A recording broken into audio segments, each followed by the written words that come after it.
quoi jouons-nous? Quel est ce jeu obscur qui pousse nos concitoyens à refuser l'occasion qui leur est donnée d'intervenir dans le grand débat national qui s'offre à eux? N'est-ce pas un procès d'intention que de parler d'enfumage avant même d'avoir pris la parole?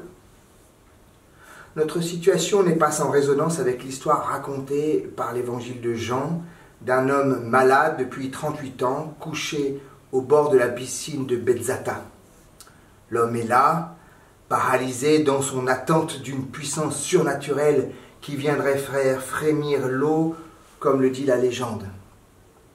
Sans grand espoir, il attend parce qu'il n'a personne pour le descendre dans la piscine et quand il essaye d'y aller, un autre descend avant lui. Eh bien voilà le destin de l'homme malade.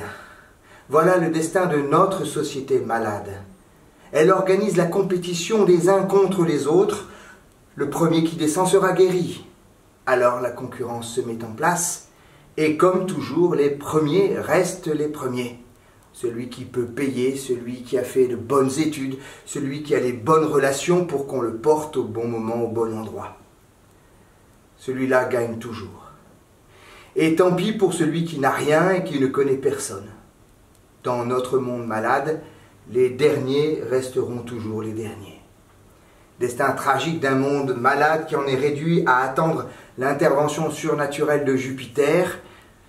Comment ne pas le détester, celui-ci dont on suppose qu'il tient notre destin entre ses mains? Pensée magique de ceux qui croient avoir trouvé le responsable de tous leurs maux. Dans l'Évangile, Jésus intervient dans cette histoire trop humaine, faite de destins tragiques, de pensées magiques et d'attentes de surnaturel. Par grâce, il intervient pour changer le cours de notre histoire désespérante tant elle semble toute tracée d'avance. Jésus lui demande « Veux-tu guérir ?» Eh bien, toute la différence est là, tant avec la pensée magique qu'avec l'attente de surnaturel. En nous rendant la parole, Jésus nous redonne pouvoir et autorité sur notre propre vie. Et cette décision nous appartient.